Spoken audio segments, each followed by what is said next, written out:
Welcome to Legendary Shleep. What if I told you the most important invention in human history was stolen? Not invented by humans, not gifted by gods, but taken, in secret, by a titan who dared to defy Zeus himself. This is the myth of Prometheus.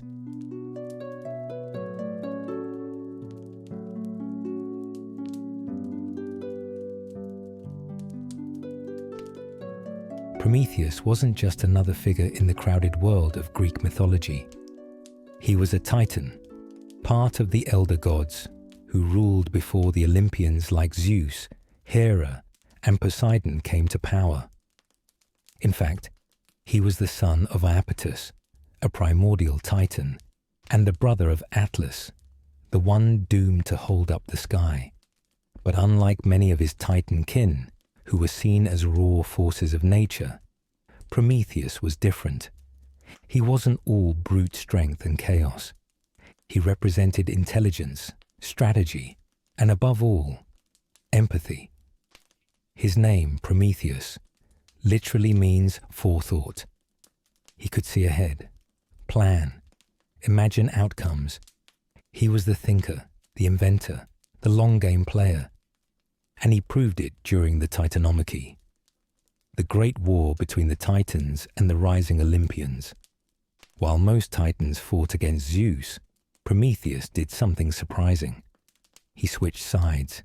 He joined the Olympians. Some say he saw the writing on the wall, that Zeus would win.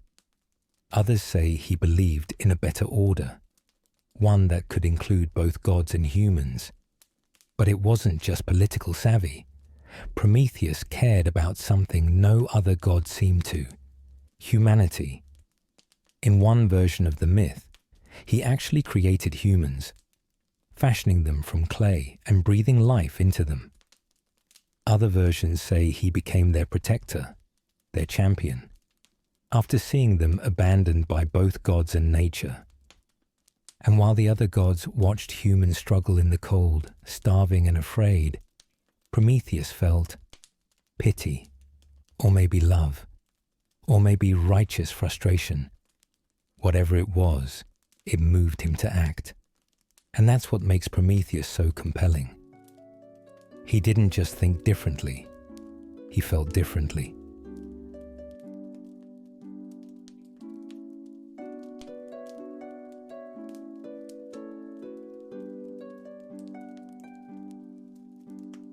Chapter 2.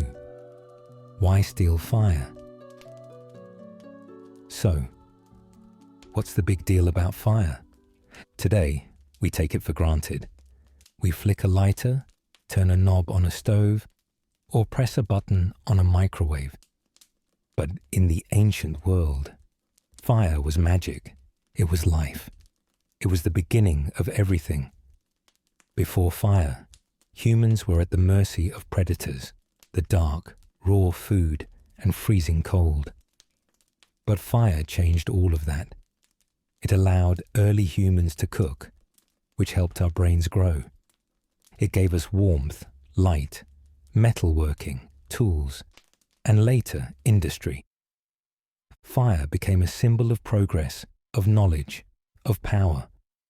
In Greek myth, fire wasn't just a flame. It was the divine spark, the thing that separated humans from beasts. And Zeus wanted to keep that spark for the gods alone. He forbade humans from having fire, especially after Prometheus had already given them other gifts, like language, math, architecture, agriculture, even medicine. But Prometheus wasn't done. He knew that without fire, none of those gifts would truly matter. So he made his move. He snuck into Olympus, the realm of the gods, under cover of night. And he stole fire. Some say he lit it from the forge of Hephaestus, the god of blacksmiths. Others say he took it directly from the chariot of Helios, the sun god. Then he hid the flame inside a fennel stalk, a hollow, fibrous plant perfect for concealing embers. He brought it down from the heavens and gave it to mankind, That moment, that simple handoff, was the mythological birth of human civilization. Prometheus didn't just give humans warmth. He gave them agency. He gave them power.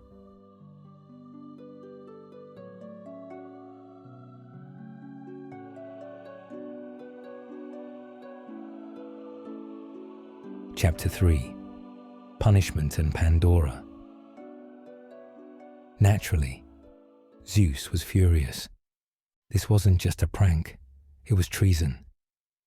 Prometheus had crossed a line, not only by disobeying him, but by elevating humans, giving them a tool that narrowed the gap between gods and mortals. So Zeus plotted revenge, and he made sure it was epic. Prometheus was chained to a remote mountain, some say in the Caucasus range, others say in the far reaches of Scythia. There, each day, an eagle, the sacred bird of Zeus, would fly down and eat his liver. And every night, the liver would regenerate.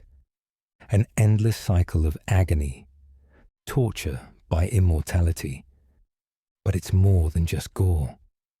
In ancient Greek thought, the liver wasn't just a random organ. It was believed to be the seat of emotion, even of the soul. So this punishment was psychological as well as physical. A daily erosion of his identity. Prometheus was suffering for giving us the chance to evolve. But Zeus didn't stop there. He also punished humanity. Enter Pandora. She wasn't born, she was designed. Crafted by Hephaestus, adorned by Aphrodite, taught by Athena. Each god gave her a gift: beauty, grace, charm, and curiosity.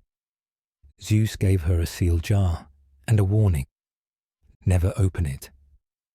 But of course she did. Inside was every evil: disease, greed, envy, death, war, lies. They poured into the world like shadows, staining the innocence of mankind. It's a haunting lesson. With fire came progress, but also suffering. And yet, hope was always part of the deal.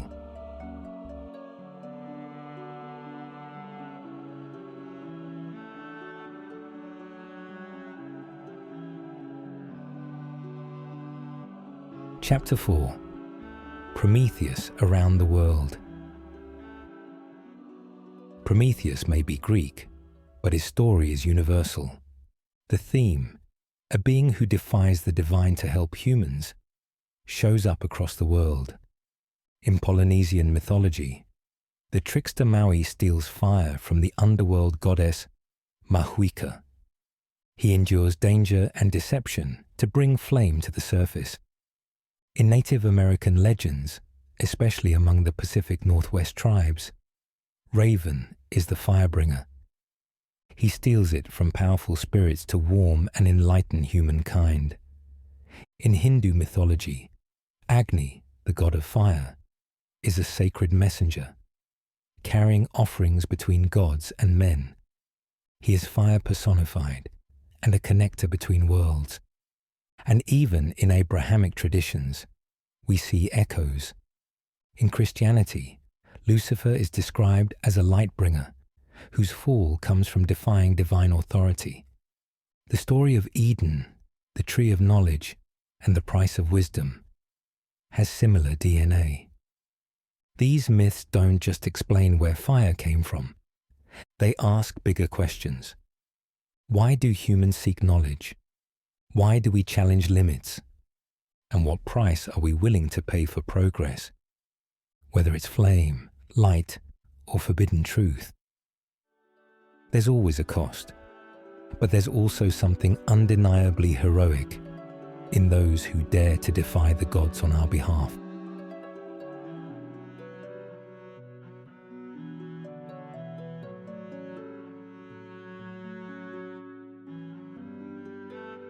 Chapter 5. The myth's meaning today. Prometheus wasn't just a rebel. He became a symbol of the human condition, Writers, artists, and thinkers have invoked his name for centuries. In the 19th century, Mary Shelley subtitled her novel Frankenstein as the modern Prometheus. Not because Victor Frankenstein gave humanity fire, but because he crossed a divine line. He created life and paid the price for his ambition. Today, Prometheus still shows up. Whenever we face the consequences of progress, from the discovery of electricity to the rise of nuclear energy, from genetic engineering to artificial intelligence, Prometheus is our metaphor for powerful knowledge. That outpaces wisdom. We keep asking, just because we can, does that mean we should? Every time humanity unlocks something dangerous yet transformative, the myth of Prometheus echoes in the background. He reminds us that innovation often walks hand in hand with responsibility. And that curiosity, for better or worse, is what makes us human. So what do you think? Was Prometheus a hero, a traitor to the gods, or the ultimate symbol of human spirit? Let us know in the comments, and tell us where in the world you're watching from. We love hearing your voices across the globe. If you enjoyed this breakdown, check out our Greek mythology playlist and explore stories from around the world, from India to Egypt to the Norse lands. Don't forget to subscribe, like, and ring the bell so you never miss a mythic dive. Until next time, sleep well and sweet dreams from Legendary Shleep.